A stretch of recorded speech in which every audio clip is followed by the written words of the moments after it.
Hello, friends. Welcome to A Little View podcast, the podcast where the perspective may be small, but the conversations are anything but small. I'm Gwyn, your podcast host, a soon-to-be dietitian, a health coach, and an advocate. This is a podcast where we talk about things that aren't talked about. We're the voice for the unrepresented. We're having empowering conversations about healing your mind, body, and soul. And we're bringing on guests to share their inspiring stories. This is A Little View podcast. And I just want to say a little disclaimer that this podcast is for educational purposes only. It is not medical advice. Always talk to your doctor about your own health journey first. And as you know, March is Nutrition Month. In the last couple weeks, I have brought on different dietitians to share their perspective. But today, we're doing something a bit different. We're bringing on a chef because, as you know, dietitians may provide the guidelines, but chefs execute the plan and provide nutritious meals. So I thought, what better chef to have on the podcast than the best one I know? And not only is he the best chef I know, he has been told many times that he is the best chef in the NBA by the players. So today I am interviewing Shawn Mac. He first started helping out in the kitchen at a very young age, which inspired him to want to become a chef. And then later on, he worked in the gambling and the casino industries. And now he is the head chef at the Detroit Pistons, which is so exciting because my internship is with the Detroit Pistons, so I get to work alongside him. I'm so excited to have him on the podcast today to talk about his journey as a chef and how he creates meals that are both healthy and delicious for the guys. So before I get started, I would love Chef Shawn to talk about himself without being a chef. Well, welcome. Thank you very much for having me on the podcast. I'm happy to be here, and I'm glad to be here. Just beside being a chef, I am a husband. Me and my wife have been married for 28 years. I have 3 kids of the ranges of 24 and 18. I'm a Catholic, full-fledged cradle Catholic person. So I believe in faith and I believe in God, which connects everything, connects to the food and everything I do. I think just not all being a chef is being, a good Christian and being out there in the world and setting and having good vibes to people out there is really important. For sure. I totally agree. What kind of drew your first interest in cooking? I was like 10 or 12.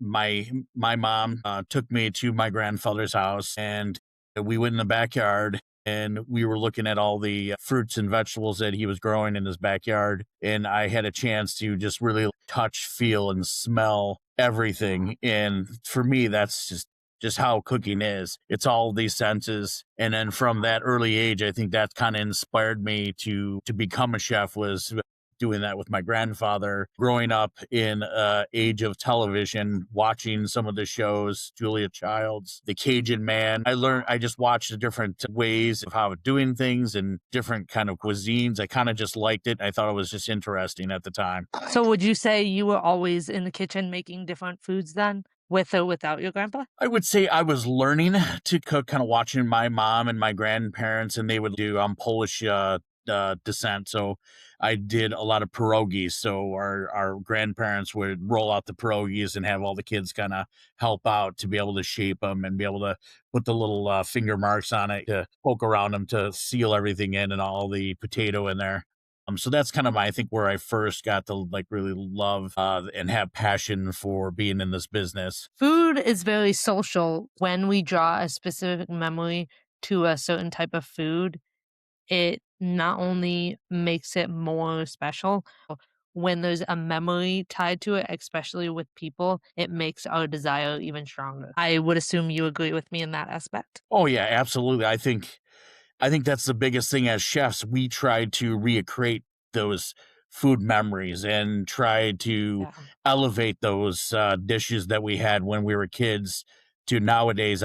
I've taken my grandmother's recipe, and when I was working at Buku, and I was taking pierogies and I was making red cabbage and duck pierogies, and I made a lobster and morel pierogi. So I was really taking it to further that, which when I came from was just like potatoes and plums, meat pierogies, and I'm taking it to another level as a chef.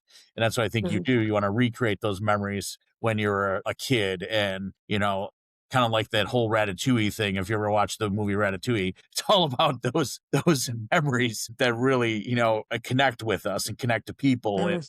and that's what we try to do as a chef. You're trying to connect with people on that route. When it comes to like the players and connecting with them, it's more of just connecting with them, learning what they need, their body needs. And what was your first position in cooking or in a chef position? Well, in cooking, I started off at a small place in Plymouth called Cafe Bonhomme, and that Okay. was a continental French restaurant where we did everything from scratch. We did all the salad dressings. We did made all the desserts. It was a very, very small kitchen with like five of us. So the chef was like the pastry chef. And so we learned how to do everything from the pastries to the dressings to butchering meat, which, that was my first kitchen. And then it was a great kitchen because it was really super high end as well. So trying to learn things, it's a tough thing where you have to learn on the job and do things correctly. But I think it helped formulate kind of the chef who I was, especially back then, with how that it started to push me into it. And then I went to Schoolcraft and then learned Schoolcraft College. I went for 2 years, and that's where I really got the base for cooking and learning the foundation of how to really cook. And that's like all the steps, like going through like this you put the mirepoix in first, and then you sweat that down, and then it's like building flavors and that stuff, which I never knew. It's like kind of like throw everything in a pot and then just kind of let it go. Well, that's not Yeah. how you really cook. So there's always steps and ways to do it. Would you say though, I think you just mentioned this, even though you went to Schoolcraft, your main teaching was on the job, not in school? Yeah, I would definitely have to say you learn the basis from being in school, but to Mhm. learn how to cook, you learn from the other chefs. You learn from Yeah. old school chefs where they used to kind of throw pans and yell at you and yes, chef, and it was nit and gritty. The chef told you to do it. You had to perform. It's kind of like a Yeah. stage and you have to really cool down and focus. I was kind of thrown under the fire, so to speak, with just like you have to get it done. Doesn't matter, you don't know how to cook. Here's we're gonna do it. The chef would pull you aside and he would show you how to do it really quick, and then you have to learn. Okay, then I'm just gonna take it from there, and I'm gonna every day progress to make myself better, to better myself as a culinarian to become a chef. Yeah, and I mean, you don't learn until you're actually submerged in the position. Being in my internship, I love how they just kind of throw you in. They're like, "Okay, here's this. Now go do it." And I'm sure that was just like you on Yeah. how your chef experience was. It wasn't like, "Okay, let's start slow." It was like, "No, here you go. Take it and go do it." And obviously, it was a bit different back then, but you were like, if you got messed up, you got a little in trouble. But like but just that premise of doing that, I think that encourages trust in you too. Like, okay, now you can do this. You're able to be a chef. Yeah, I think it builds confidence over time. It's repetitions. Just like Mhm. in basketball, it's how many shots you take. It's how many times you make marinara or making a dressing, whatever you're doing. So as a cook, you learn to do it over and over until it becomes a part of your repertoire. Like you just know it. And you don't need Yeah. a recipe because as you start off, you need a recipe to help guide you. And then once you Mhm. become a chef, it's kind of like the training wheels. You're taking off the training wheels.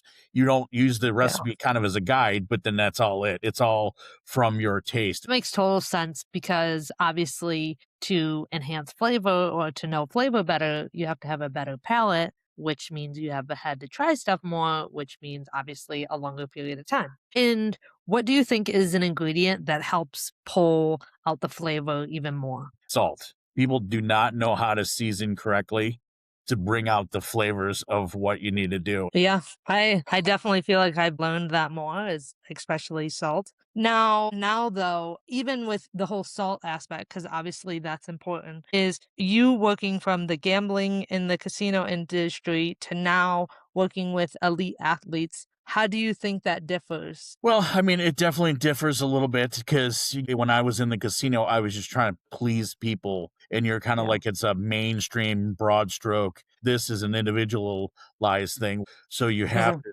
dictate some of the menu depending on if they're, celiac disease to them. And then you have to with the help of Taylor, the dietitian, helping us to say, hey, this is too much or this is not. But you can always add flavor without adding extra fat per se. And how did this position come about that you started working with elite athletes? Yeah, so a friend of mine, Randy, the culinary director at Plum, talked to me and said, I've got this great position. I think you'd be great for it. It's going to be a little Mm. bit, hold tight and, kind of stay where you're at. So I was Yeah. hanging out literally at the casino, kind of waiting my time to basically switch over to coming over. I like the casino, but it's too high stress. So when I started working there, it's just a kind of breath of fresh air. And I didn't know what to expect because I never did that before.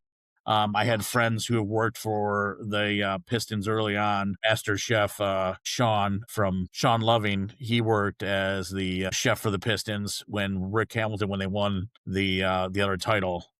Okay. So kind of learned a little bit from him, just talking with him about it, and then kind of got right into it, and then started doing writing the menus and thinking about all different types of things for the guys. And you mentioned that the casino industry was a little stressful. Would you consider your job now pretty stressful or no? I don't think my job is stressful. I have a good time with it. We have a great crew. Nice. I was able to kind of handpick the guys we have, Walter Banks and, Drew, my sous chef, Kyle. They're fantastic. They've worked in a bunch of different types of restaurants and stuff before. So high stress in this business is not really high stress. I mean, there is Yeah. definitely timing and getting things out for the guys, but you just want to make them happy, which is great. And once they start really trusting you and trusting your palate, you kind of got carte blanche on what you can do and what you can't Yeah. do without crossing the line. Would you say that you have a hard time coming up with meals that are both healthy and delicious, but that you don't want these athletes to get bored of? Yeah, I think you have to. I think they crave that. They want something different all the time. For me, I always want different things and different cuisines. Yeah.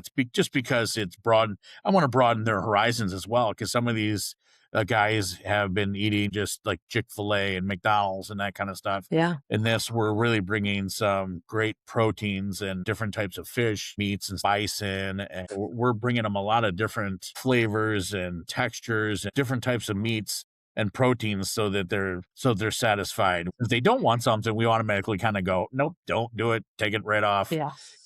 Don't get into it. And it's just variety, I guess, is the spice of life anyway. So I think just trying to keep them happy, and that's what it's all about. Sean's passion here is a big reason why the players speak so highly of his cooking.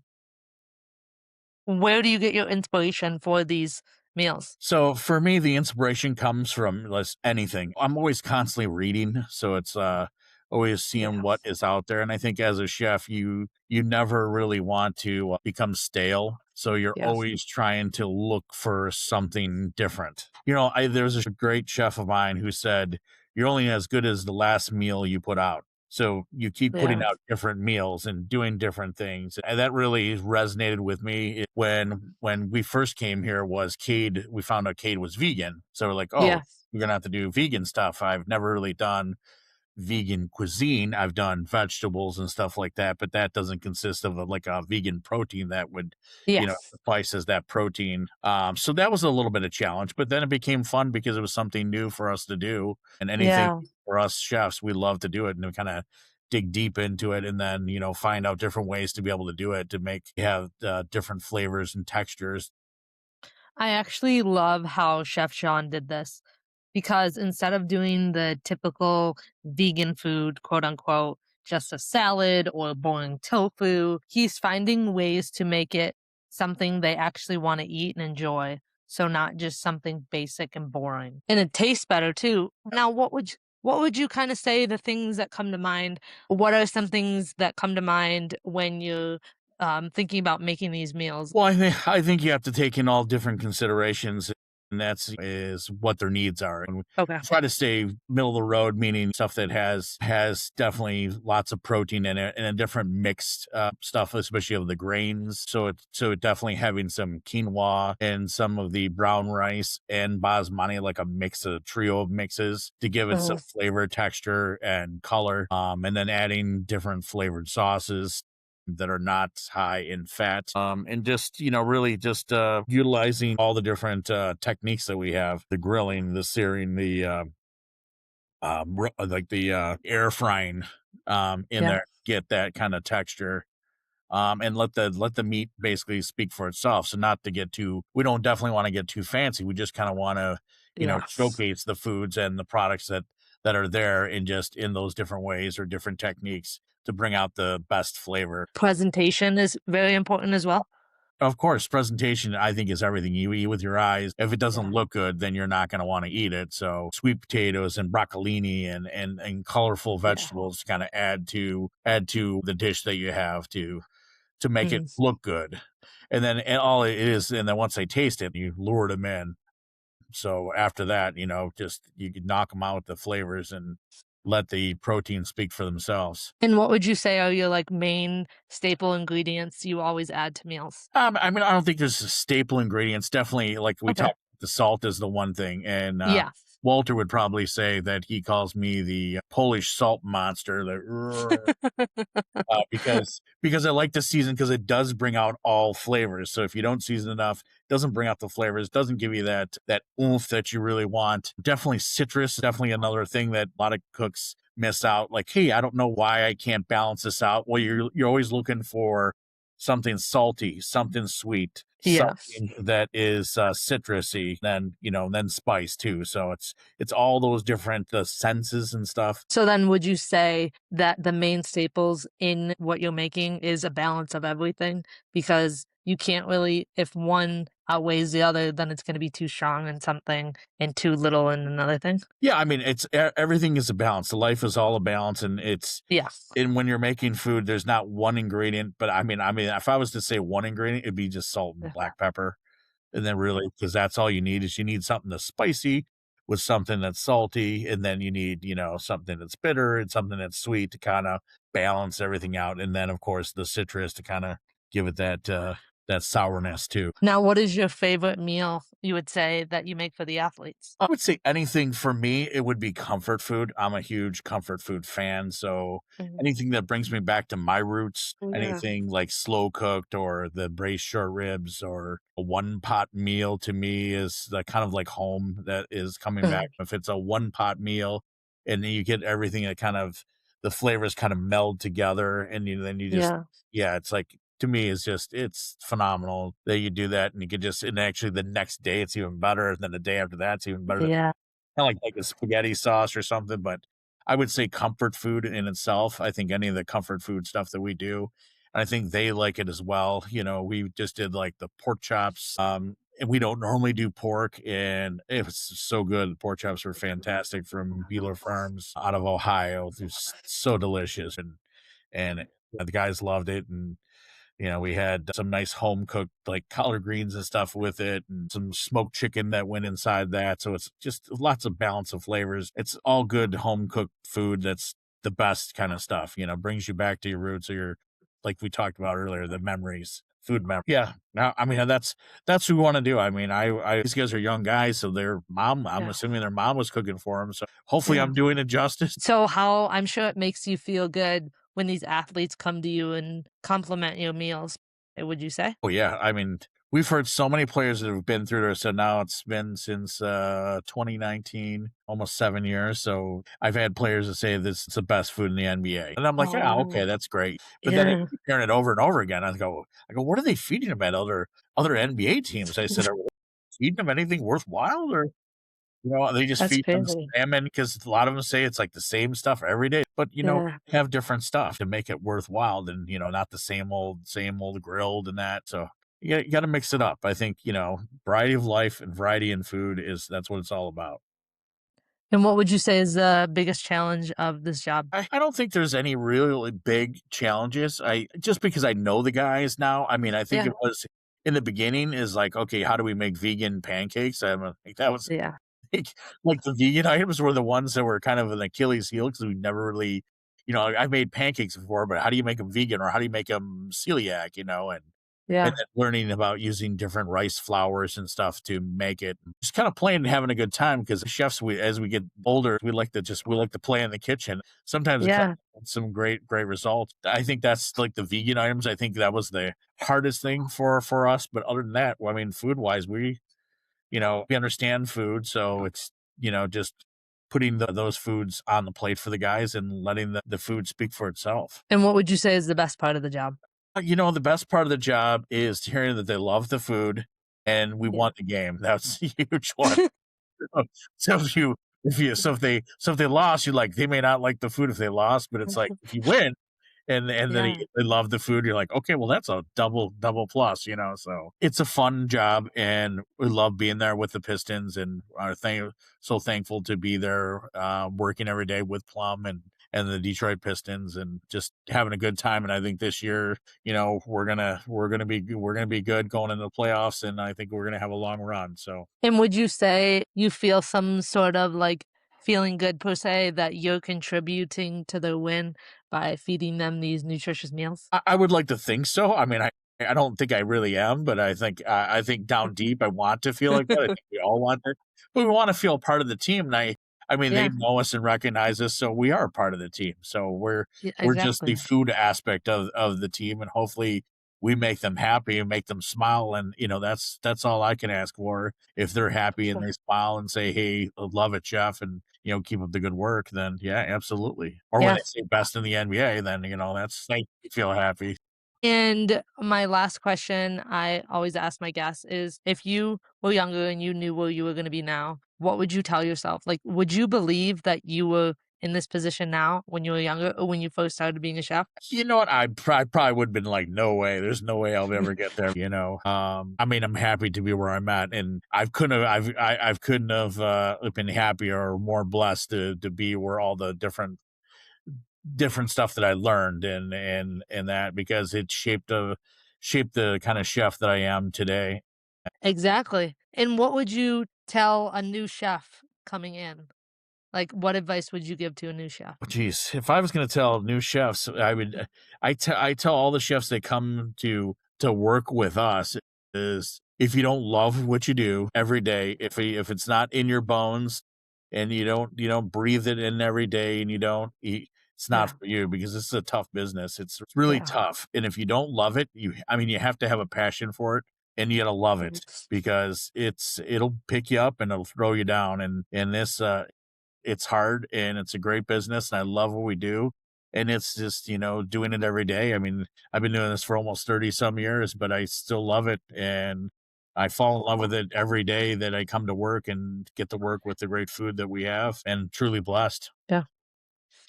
Well, thank you so much for being on my podcast and sharing some of your insight today and just giving us more of your perspective, especially as a chef point of view. I hope everyone listening got something out of this and learned more about what a chef does and not just the dietitian aspect, but how a chef executes the plan. So thank you so much. Thank you everyone for listening and Thank you, Gwen. hope to see you guys next time. And make sure to like and subscribe for more episodes and we'll see you guys next time. Bye.